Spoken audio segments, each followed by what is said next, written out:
এখন আমরা নহুম ভাববাদীর পুস্তকের 1 অধ্যায় পাঠ করছি। আপন শত্রুদের প্রতি ঈশ্বরের ন্যায় বিচার। নিনবী বিষয়ক ভারবাণী। ইলকোশীয় নহুমের দর্শন পুস্তক। সদাপ্রভু সগৌরব রক্ষণে উদ্যোগী ঈশ্বর, তিনি প্রতিফলদাতা। সদাপ্রভু প্রতিফলদাতা ও ক্রোধশালী। সদাপ্রভু আপন বিপক্ষগণকে প্রতিফল দেন, আপন শত্রুগণের জন্য ক্রোধ সঞ্চয় করেন। সদাপ্রভু ক্রোধে ধীর ও পরাক্রমে মহান, এবং তিনি অবশ্য পাপের দণ্ড দেন। ঘূর্ণবায়ু ও ঝড় সদাপ্রভুর পথ, মেঘ তাঁহার পদধূলি। তিনি সমুদ্রকে ধমকান, শুষ্ক করেন, নদ নদী সকল নির্জল করেন। বাসন ও কর্মিল ম্লান হয়, আর লিবাননের পুষ্প ম্লান হয়। তাহার ভয়ে পর্বতগণ কাঁপে, উপপর্বতগণ গলিয়া যায়, এবং তাহার সম্মুখ হইতে পৃথিবী, জগৎ ও তন্নিবাসী সকলে উঠিয়া যায়। তাহার ক্রোধের সম্মুখে কে দাঁড়াইতে পারে? তাহার কোপের প্রদাহে কে তিষ্ঠিতে পারে? তাহার ক্রোধ অগ্নির ন্যায় সেচিত হয়, তাহার দ্বারা শৈলগণ ফাটিয়া যায়। সদাপ্রভু মঙ্গলস্বরূপ, সংকটের দিনে তিনি দুর্গ, আর যাহারা তাহার শরণ লয় তিনি তাহাদিগকে জানেন।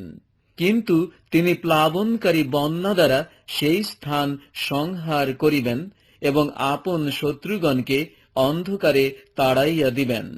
তোমরা সদাপ্রভুর বিরুদ্ধে কি চিন্তা করিতেছ? তিনি একেবারে শেষ করিবেন, দ্বিতীয়বার সংকট উপস্থিত হইবে না।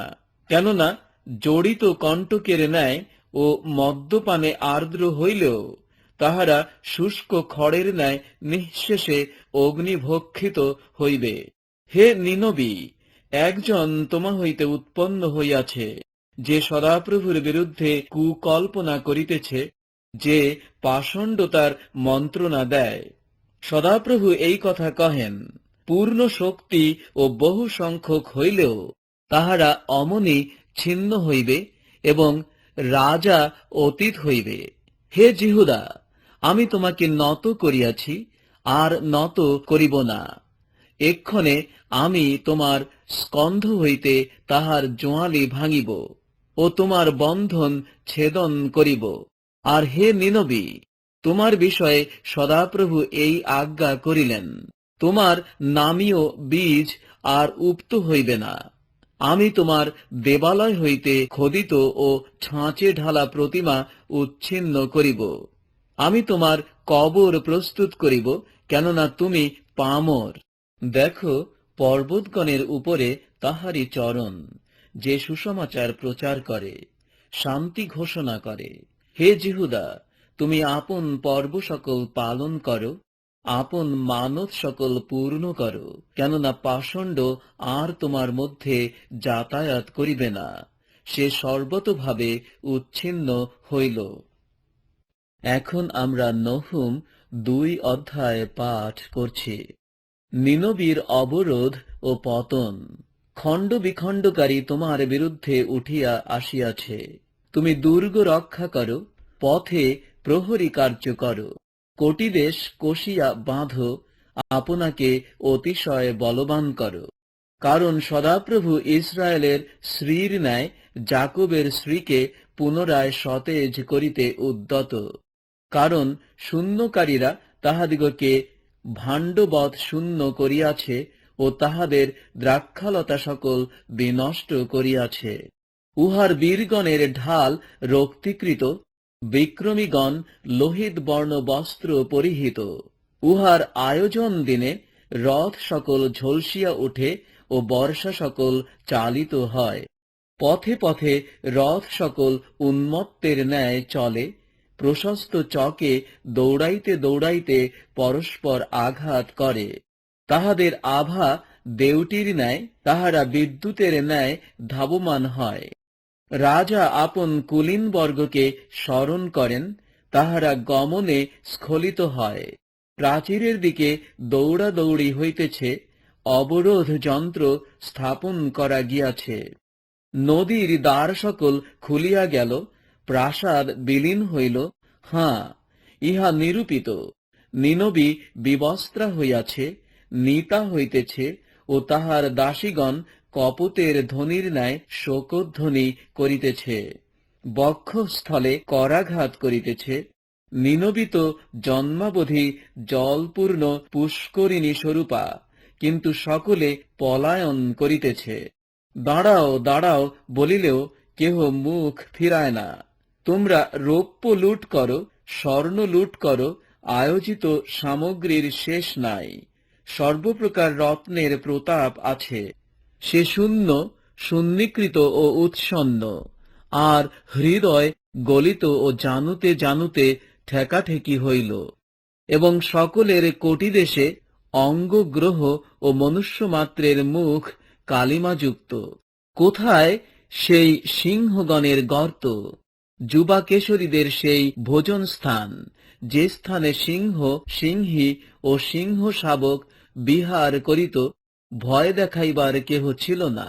সিংহ আপন শাবকদের জন্য যথেষ্ট পশু বিদীর্ণ করিত, আপন সিংহীদের জন্য অনেকের গলা চাপিয়া মারিত, আপন গুহা সকল হৃত পশুতে ও গহ্বর সকল বিদীর্ণ পশুতে পরিপূর্ণ করিত। দেখো, আমি তোমার বিপক্ষ, ইহা বাহিনীগণের সদাপ্রভু কহেন। আমি তোমার রথসমূহ দগ্ধ করিয়া ধূমে লীন করিব, এবং খড়গ তোমার যুবা কেশরীদিগকে গ্রাস করিবে। হাঁ, আমি পৃথিবী হইতে তোমার লুটদ্রব্য উচ্ছিন্ন করিব, এবং তোমার দূতগণের রব আর শোনা যাইবে না। এখন আমরা নহুম 3 অধ্যায় পাঠ করছি। ধিক ওই রক্তপাতী নগরকে, সে একেবারে মিথ্যায় ও দৌরাত্মে পরিপূর্ণ। লুট ছাড়ে না, কষার শব্দ, ঘূর্ণায়মান চক্রের শব্দ, প্লবমান অশ্ব ও লম্ফমান রথ, অশ্বারোহী যোদ্ধা, চাকচিক্যশালী খড়গ, বজ্রতুল্য বর্ষা, নিহতগণের রাশি ও মৃতদেহের ঢিবি, সব সমূহের শেষ নাই। উহাদের সবের উপরে লোকে উছোট খায়। ইহার কারণ সেই পরমা সুন্দরী বেশ্যার বেশ্যাক্রিয়ার বাহুল্য। সেই প্রধান মায়াবিনী আপন বেশ্যাক্রিয়াতে জাতিদিগকে ও আপন মায়াতে গোষ্ঠীদিগকে বিক্রয় করে। বাহিনীগণের সদাপ্রভু বলেন, দেখো, আমি তোমার বিপক্ষ, আমি তোমার বস্ত্রের অঞ্চল তুলিয়া তোমার মুখের উপরে টানিয়া দিব। জাতিগণকে তোমার উলঙ্গতা ও নানা রাজ্যের লোকদিগকে তোমার লজ্জা দেখাইব। আমি তোমার উপরে জঞ্জাল নিক্ষেপ করিয়া তোমাকে বিরূপ করিব ও কৌতুকাস্পদ বলিয়া স্থাপন করিব। তাই যে কেহ তোমাকে দেখিবে, সে তোমার নিকট হইতে পলায়ন করিবে, আর বলিবে, নিনবী উৎসন্ন হইল, তাহার বিষয়ে কে বিলাপ করিবে? আমি কোথায় গিয়া তোমার জন্য সান্ত্বনাকারীদের অন্বেষণ করিব? নো আমন হইতে তুমি কি শ্রেষ্ঠ? সে তো নদীগণের মধ্যে সুখাসীনা ও চারিদিকে জলবেষ্টিতা ছিল। জলনিধি তাহার পরিখা, সমুদ্র তাহার প্রাচীর ছিল। কুশ ও মিশর তাহার বলস্বরূপ, তাহা অসীম। পুট ও লুবীয়গণ তাহার সহকারী ছিল। তথাপি সেও নির্বাসিতা হইল, বন্দী দশার দেশে গেল। তাহার শিশুদিগকেও সকল পথের মাথায় আছাড় মারিয়া খণ্ড খণ্ড করা হইল। শত্রুরা তাহার মান্যবান পুরুষদের নিমিত্ত গুলিবাঁট করিল, এবং তাহার মহল্লোকেরা শৃঙ্খলে বদ্ধ হইল। তুমিও মত্তা হইবে, লুক্কায়িতা হইবে, তুমিও শত্রু ভয়ে প্রযুক্ত আশ্রয়ের চেষ্টা করিবে। তোমার দৃঢ় দুর্গ সকল আশুপক্ষ ফল বিশিষ্ট ডুমুর বৃক্ষের ন্যায় হইবে। সঞ্চালিত হইলে তাহার ফল ভক্ষকের মুখে পড়ে। দেখো, তোমার মধ্যস্থিত প্রজারা স্ত্রীলোক, তোমার দেশের পুরোদ্বার সকল শত্রুগণের জন্য খোলা গিয়াছে। অগ্নি তোমার অর্গল সকল গ্রাস করিয়াছে। তুমি অবরোধ সময়ের জন্য জল তোলো, তোমার দুর্গ সকল দৃঢ় করো। ইট খোলাতে যাও, কাঁদা ছানো, ইটের পাঁজা সাজাও। সেখানে অগ্নি তোমাকে গ্রাস করিবে, খড়গ তোমাকে ছেদন করিবে। তাহা পতঙ্গের ন্যায় তোমাকে খাইয়া ফেলিবে। তুমি পতঙ্গের ন্যায় বড় ঝাঁক হও, পঙ্গপালের ন্যায় বড় ঝাঁক হও। তুমি আকাশের তারা হইতেও আপন বণিকগণের বৃদ্ধি করিয়াছ। পতঙ্গ ঝাঁক বাঁধিয়া উড়িয়া যাইতেছে। তোমার কিরীটিগণ পঙ্গপালের তুল্য, তোমার সেনাপতিরা অগণ্য ফড়িঙ্গের তুল্য।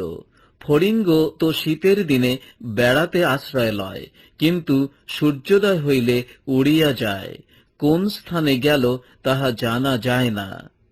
হে অসুররাজ, তোমার পালরক্ষকেরা নিদ্রা গিয়াছে, তোমার কুলীনেরা বিশ্রাম করিতেছে। তোমার প্রজারা পর্বতগণের উপরে ছিন্ন ভিন্ন রহিয়াছে, তাহাদিগকে সংগ্রহ করিবার কেহ নাই। তোমার ভঙ্গের প্রতিকার নাই। তোমার ক্ষত সাংঘাতিক, যাহারা তোমার বার্তা শুনিবে তাহারা তোমার উপর হাততালি দিবে, কেননা তোমার হিংসা কাহার উপরে না অবিরত রহিয়াছে।